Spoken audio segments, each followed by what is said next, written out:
अस्सलाम वालेकुम। I am Chaudhary Shahid.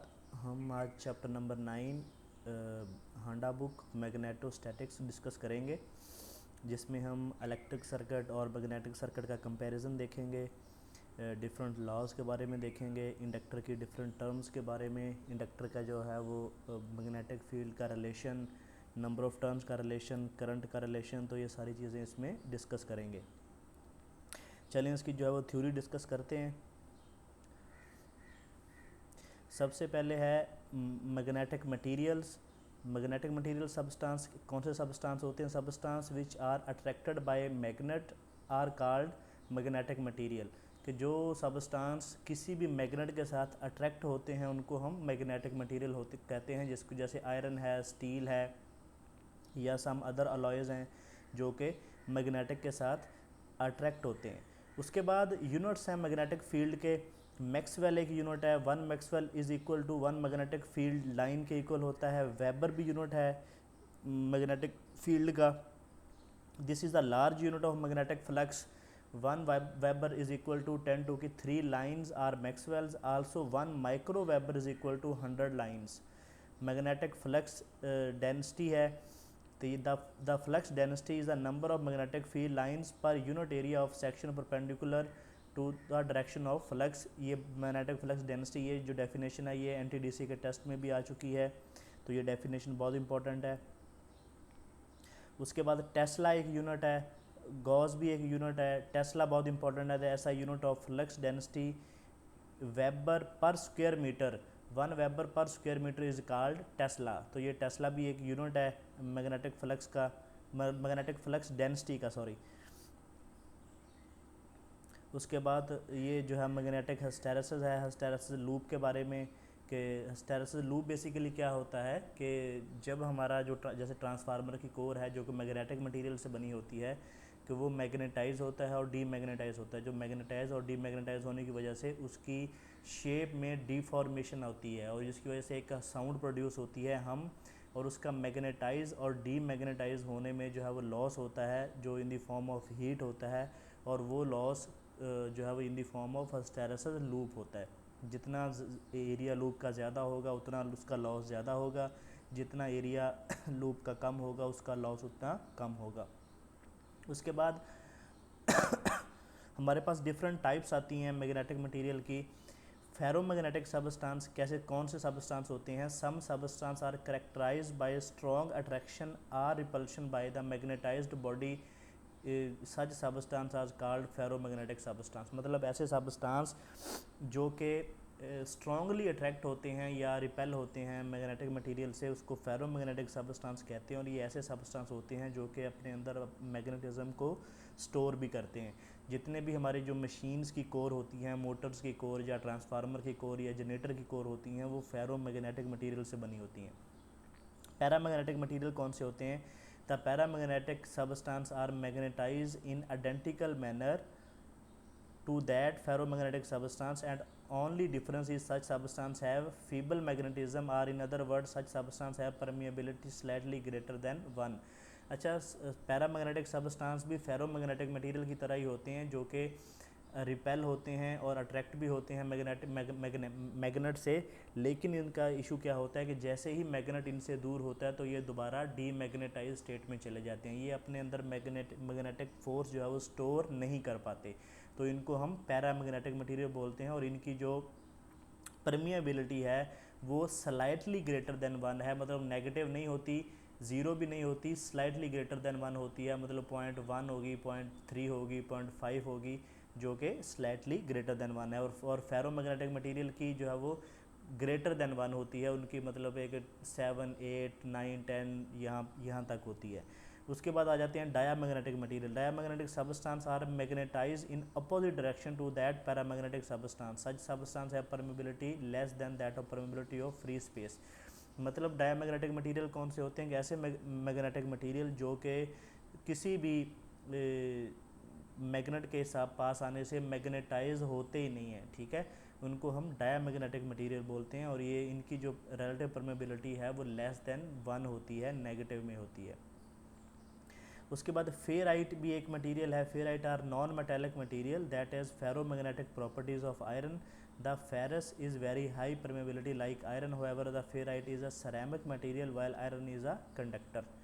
ये सेरेमिक मटेरियल है फेराइट। उसके बाद इलेक्ट्रोमैग्नेटिज्म है, इसकी डेफिनेशन देख लीजिएगा। अम्पेयर रूल की डेफिनेशन है, राइट हैंड रूल और लेफ्ट हैंड रूल, ये दो रूल हमारे यूज़ होते हैं to find the direction of current. तो हम क्या करते हैं बेसिकली, जो फिंगर्स होती हैं ये इन दी शेप इन दी जहाँ पे डायरेक्शन ऑफ मैग्नेटिक फील्ड कम करते हैं, और जो थंब होता है ये आपका डायरेक्शन ऑफ करंट को डिनोट करता है। उसके बाद फ्लेमिंग लेफ्ट हैंड रूल है और फ्लेमिंग राइट हैंड रूल है। जो फ्लेमिंग लेफ्ट हैंड रूल है ये मोटर्स के लिए इस्तेमाल होता है, ये अक्सर इंटरव्यू में क्वेश्चन होता है। और जो फ्लेमिंग राइट हैंड रूल है ये जनरेटर्स के लिए इस्तेमाल होता है। जो फ्लेमिंग लेफ्ट हैंड रूल में जो फ्लक्स होता है ये जो है वो स्मॉल फिंगर की डायरेक्शन में होता है, करंट की डायरेक्शन में जो आपकी मिडिल फिंगर होती है, और थंब जो है वो डायरेक्शन ऑफ मोशन को डिनोट करता है। मैग्नेटिक सर्किट ये बहुत इंपॉर्टेंट है। मैग्नेटिक सर्किट की भी डिफरेंट प्रॉपर्टीज़ हैं, जिसमें मैग्नेटिक फील्ड इंटेंसिटी की क्या होती है, the MMF per unit length, इसको हम मैग्नेटिक फील्ड इंटेंसिटी बोलते हैं। रिलक्टेंस क्या है, reluctance is a resistance offered by magnetic circuit to flow of magnetic flux on it. जैसे रेजिस्टेंस करंट को अपोज करती है, इसी तरह रिलक्टेंस होती है मैग्नेटिक सर्किट में जो कि मैग्नेटिक फ्लक्स को अपोज करती है। तो रिलक्टेंस का फार्मूला क्या होता है, reluctance equal to MMF over flux होती है। नेक्स्ट हम जो है वो एक मैग्नेटिक लीकेज क्या होती है, total flux over useful flux का जो रेशो होती है, इसको हम मैग्नेटिक लीकेज बोलते हैं। अच्छा, ये कंपैरिजन बहुत इंपॉर्टेंट है, ये आपने जो है वो याद रखना है कि जो आपका flux flow from north pole to south pole, north pole से जो है वो लाइंस ऑफ फील्ड निकलती हैं और साउथ पोल में एंटर होती हैं। अब ये आपने याद रखना, अक्सर ये एमसीक्यूज आ जाता है कि वो एक कॉयल बना देता है और उसके साथ एक नॉर्थ और साउथ पोल का एक साथ मैग्नेट रख देता है, और वो बोलता है जी कॉयल का जो है नॉर्थ और साउथ पोल कौन सा है। तो जिस साइड से जो फ्लक्स एंटर हो रहा होगा, ठीक है, जैसे यहाँ पे नॉर्थ टू साउथ होता है, साउथ में एंटर होता है, तो जिस साइड पे एंटर होगा वो साउथ पोल होगा। जहाँ से जो फ्लक्स है वो लीव होगा, magnetic field of lines leave हो रही होंगी, वो आपका नॉर्थ पोल होगा। ये आपने याद रखना है। अब ये पॉइंट 4 नंबर, ये बहुत इंपॉर्टेंट है, ये एनालॉगस अक्सर पूछता है कि जो फ्लक्स होता है वो इलेक्ट्रिक सर्किट में एनालॉगस किसके होता है, करंट के, और एमएमएफ एनालॉगस किसके होती है, ईएमएफ के, और रिलक्टेंस एनालॉगस होती है रेजिस्टेंस के। मतलब जो काम मैग्नेटिक सर्किट में फ्लक्स करता है वो इलेक्ट्रिक सर्किट में करंट करता है, जो काम मैग्नेटिक सर्किट में रिलक्टेंस करती है वो काम इलेक्ट्रिक सर्किट में रेजिस्टेंस करते हैं। तो ये आपने याद रखना, ये अक्सर इंटरव्यू में क्वेश्चन हो जाता है कि मैग्नेटिक सर्किट का फ्लक्स का फार्मूला क्या होता है या रिलक्टेंस का फार्मूला क्या होता है, तो ये अक्सर वो पूछ लेते हैं। तो रिलक्टेंस जो होती है मैग्नेटिक सर्किट में वो रेजिस्टेंस होती है, इलेक्ट्रिक सर्किट में परमियंस जो होती है वो कंडक्टेंस के एनालॉगस होती है, और परमिएबिलिटी जो है वो कंडक्टिविटी के जो है वो एनालॉगस होती है। और permeance is a reciprocal of reluctance, permeability is a reciprocal of reluctivity. Then ये मैग्नेटिक सर्किट और इलेक्ट्रिक सर्किट का कंपैरिजन मज़ीद है, तो ये आपने देख लेना है। चलिए इसके एमसीक्यूज डिस्कस करते हैं। एमसीक्यूज नंबर 1 है, the unit of relative permeability is जो रिलेटिव परमेबिलिटी का यूनिट है ये डायमेंशन लेस क्वांटिटी है। एमसीक्यूज नंबर 2 है, magnetic pole is that that the pole which when placed in vacuum at distance of 1 meter from similar and equal pole repel it with the force of 1/4 you not Newton's. MCQs number 3 है, which of the following is a vector quantity. ये जो जितने भी यहाँ पे MCQs आते हैं capacitor में और इंडक्टर में जो कि वेक्टर क्वांटिटी और स्केलर क्वांटिटी के हवाले से होते हैं, ये बहुत इंपॉर्टेंट है, ये अक्सर टेस्टों में आ जाते हैं। तो विच of the following, MCQs number 3 है, which of the following is a vector quantity. तो मैग्नेटिक फील्ड इंटेंसिटी जो है ये वेक्टर क्वांटिटी है। वेक्टर क्वांटिटी कौन सी होती है कि उसकी मैग्नीट्यूड भी होती है और उसकी खास डायरेक्शन होती है। स्केलर क्वांटिटी कौन सी होती है कि उसकी मैग्नीट्यूड तो होती है लेकिन उसकी डायरेक्शन नहीं होती। एमसीक्यू नंबर 4 है, the ratio of intensity of magnetisation to the magnetising force is known as, ये सेप्टेबिलिटी के इक्वल होता है। एमसीक्यू नंबर 5 है, यूनिट ऑफ सेप्टेबिलिटी ये हेनरी पर मीटर के इक्वल होता है। एमसीक्यू नंबर 6 है, a conductor of length L carrying a current I passing through it while it placed in parallel to a strong magnetic field। अब वो parallel जो है मैग्नेटिक फील्ड के कंडक्टर रखा है तो उसमें फोर्स जो है वो ज़ीरो होगी, क्योंकि जब पैरेलल में रखेंगे तो उसमें से उसको जो मैग्नेटिक फील्ड है वो कट नहीं करेगा, तो उसमें कोई फोर्स जनरेट नहीं होगी। देन MCQ नंबर 11 है, ये बहुत इंपॉर्टेंट है। If a bar of magnet bent in centre to form a shape of L, the magnetic moment of the bent magnet will be ये 1/2 under root time its original value हो जाएगा। MCQ number 12 है, two straight parallel conductor carry equal current in opposite direction the force between them is repulsive. ये अपने याद रखना, ये दूसरे MCQs भी आ जाता है। Two straight parallel conductor carry equal current in same direction, जब सेम डायरेक्शन में आएगा तो उनके जो फोर्स होगी वो अट्रैक्टिव होगी। ये दोनों तरफ से MCQs आपने याद रखना है। 13 नंबर MCQs है, property of material which oppose the creation of magnetic flux. तो ये रिलक्टेंस है, क्योंकि जो क्रिएशन ऑफ मैग्नेटिक फ्लक्स को जो चीज़ अपोज करती है वो रिलक्टेंस होती है, जैसे रेजिस्टेंस करंट की फॉर्म में करती है, इलेक्ट्रिक सर्किट में करती है।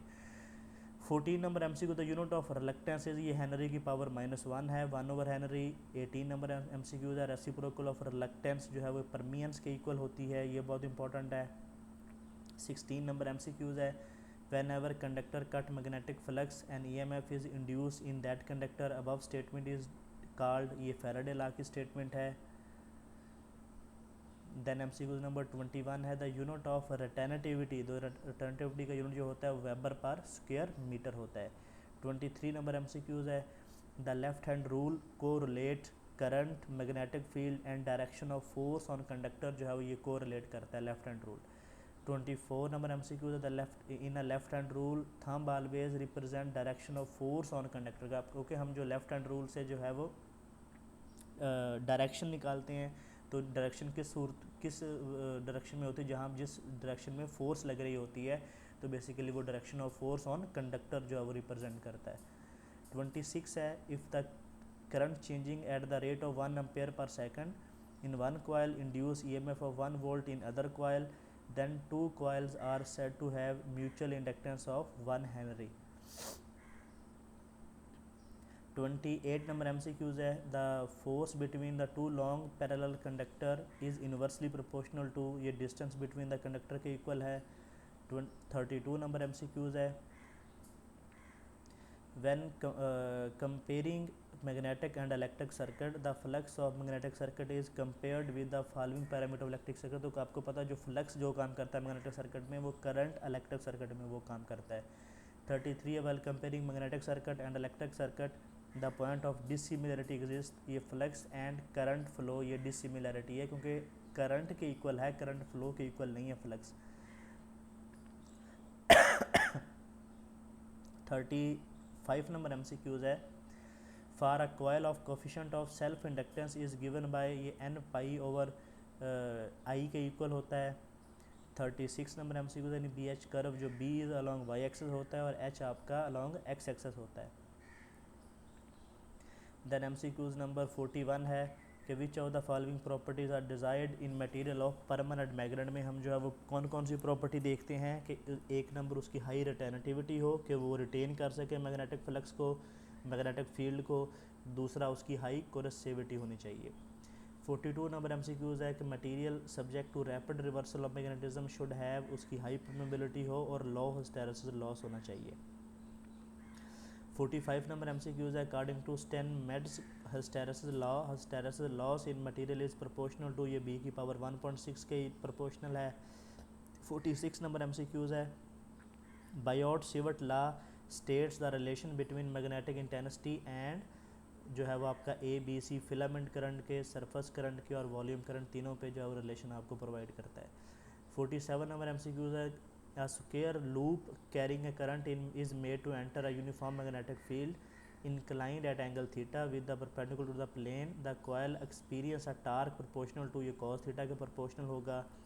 MCQs नंबर 48 है, magnetic vector potential due to a single conductor carrying current is infinite होगा। 49 है, substance having permeability less than the permeability of free space are known as, ये diamagnetic material होते हैं।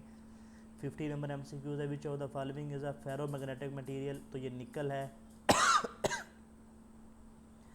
52 number MCQs है, the working of meter is based on use of permanent magnet in order to protect a meter functioning from stray magnetic field. Stray magnetic field क्या होता है कि जैसे कोई हमने मीटर यूज़ किया और उसमें उसकी जो कॉइल थी या कोर थी वो मैग्नेटाइज हुई, लेकिन उसने मैग्नेटाइज अपने अंदर स्टोर कर लिया, उसको हम क्या बोलेंगे, स्ट्रे मैग्नेटिक फील्ड।